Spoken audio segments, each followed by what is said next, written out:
Hey sweet people, welcome back to my channel, or if it's your first time, welcome especially. I'm Sally. Today I'm here to share with you my pro-metabolic recovery protocol. This is something I have put together over the last several months to really help optimize my recovery post-workout and make sure that my body is able to tolerate the stress of the exercise I'm doing, and so I can put my best foot forward going into each workout. So today I have 9 different points for you, parts of this protocol. Just to be clear, this isn't something revolutionary. These aren't ideas that I have, come up with on my own, but it's from the research I've done, the experience I have as a fitness trainer, and just my time in the pro-metabolic space that I've been able to put this together. And it's really changed the game for helping me recover and also helping to protect my body, especially in the context of some injuries that I have that I've just gathered over time. So with that being said, some of this has a more direct effect on your metabolism, but some of it is a little bit more indirect, we'll say. A lot of it has to do with muscular recovery, which in the long run, or if you go down the line a little bit, it does have an effect on our metabolic health, because we need our muscular recovery to be good in order to be able to handle the stress of a workout, and in order to be able to keep reaping the benefits of resistance training. So if you are really new to working out in a supportive way, I do encourage you to start with the video I put out last week on my pro-metabolic workout routine. There I'm just diving into kind of the basics of resistance training and how I cater that to my major muscle groups, patterns of movement X, Y, Z. More on that in another video as well. Have lots of ideas, but for today, let's get into recovery. Item number 1 on the list is to have some sort of fast carbohydrate before you work out. Yes, recovery starts before the workout even begins. Having some sort of fast carbohydrate, that being said, without a ton of fiber, is really going to help give your cells what they need to perform optimally in the gym and to get you to the other side of your workout without being totally depleted. So it doesn't need to be some crazy amount of carbohydrates. The biggest thing is just that's the main event, maybe a little bit of protein with it, as we talk about a lot in this space, to help keep that blood sugar regulated. But if there's going to be any time to have carbs and really not protein, it's probably going to be before the workout, because we want them there. We want them to be used up quickly as the body needs them. Something I will often do if I don't want to put too much in my stomach is I'll just have a little bit of orange juice or something ahead of time, maybe 1 or 2 pieces of like ham or turkey if I have that on hand to keep things regulated, but mainly a little bit of orange juice. You could have a piece of fruit, again, just kind of bearing in mind the fiber. Bananas are great pre-workout, and it's definitely not a whole food option, but I was joking with some friends at work the other day, and it's honestly not even that big of a joke, but a lot of bodybuilders actually will talk about Sour Patch Kids as their ideal like pre-workout carbohydrate source, just probably because it hits really fast, and tastes good. Obviously some people like Rice Krispie treats, so I'm not saying go eat a bunch of candy by any means, but I am, I suppose, saying that if you're gonna do something like that, if you want to have a little treat that's not high in fat, that might be a good time to do it before your workout. It's going to get you through, and it's going to keep you from being too far depleted and too far like stressed out by the end, stressed out physically by the end of your workout. So item number 2 is going to be stretching. And I know you've heard this before. I know it's probably even annoying for me to say, but realistically, we should be stretching more times a week than we should be actually doing resistance training, doing any sort of especially high intensity exercise. And in order to really increase flexibility, we need to be holding stretches for at least 30 seconds, sometimes as long as 2 minutes. So a great way that you can easily implement this into your routine is taking even just 3 to 5 minutes with maybe 4 or 5 stretches, especially focused on the areas of your body that you worked out that day after your workout, to just stretch it all out, sitting in each one for about 30 seconds. And then this goes into the next point, which is to have a really deep stretch once a week and to do some sort of myofascial release. So this once a week period is usually where I focus on not just maintaining flexibility, but really increasing. I'm going to be holding stretches for closer to 2 minutes. That's not for everybody, but I really enjoy, doing that. And then also some sort of myofascial release.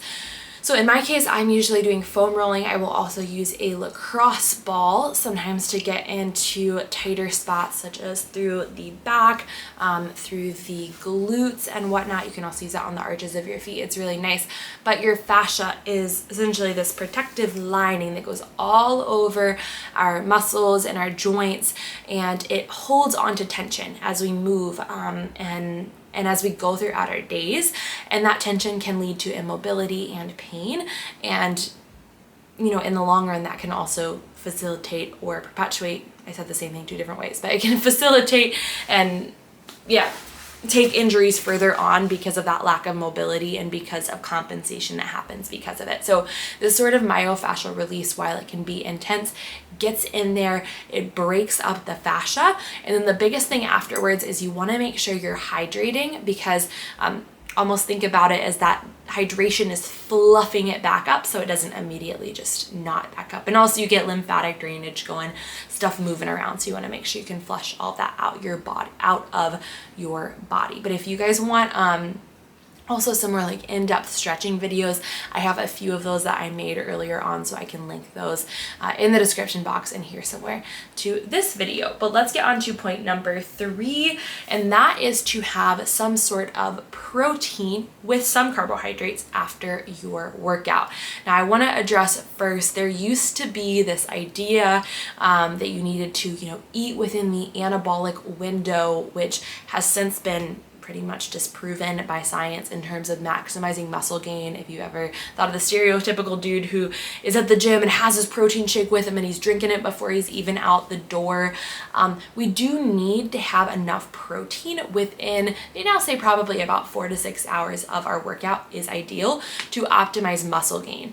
Because even if we're working out a lot and we're, training our bodies, if we don't have enough protein, what's going to happen is you are probably going to be losing muscle. Even if you're losing weight, what will happen is you're losing muscle with the fat, and sometimes you won't actually see your body percentages change, so to say. And that can be regardless of whether your goals are to lose weight, gain weight, maintain.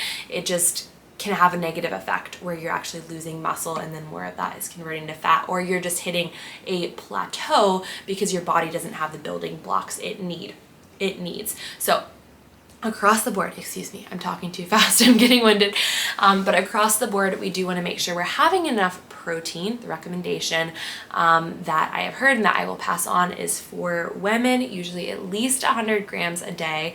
But also I find that it does work best for me in terms of regulating my blood sugar, since I've used up the glucose that I had before my workout to have some carbohydrates and then to have a good dose of protein within about 30 minutes to an hour after my workout to help then regulate my blood sugar moving throughout the rest of the day and to minimize stress from it swinging up and down. So just to summarize that, I like to have some source of protein, a serious protein source with some carbohydrates following my workout, usually within about 30 minutes to an hour, to help minimize the stress that's put on my body and just optimize the way I feel and my blood sugar balance.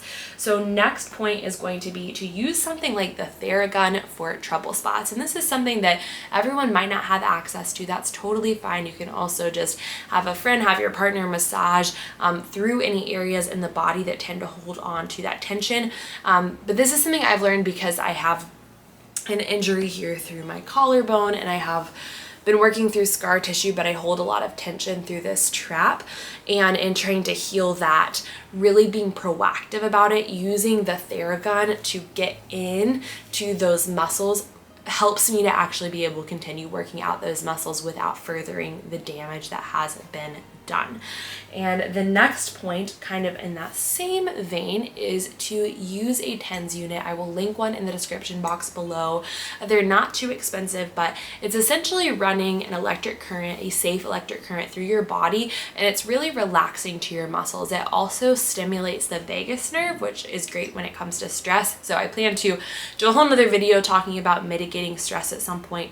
But for the context here today, what it's going to be doing is helping to relax those muscles if they're holding on to excess tension. So again, any trouble spots, or often for anyone, it can be beneficial just through the upper back or even lower back, depending on where you tend to get tight. Next point is going to be to use magnesium. In this case, I'm talking specifically about topical magnesium, but that has been shown to help with muscle soreness. So you could do something like an Epsom salt bath, or I'll link below both some Epsom salts that I have and then this spray on magnesium that I will use.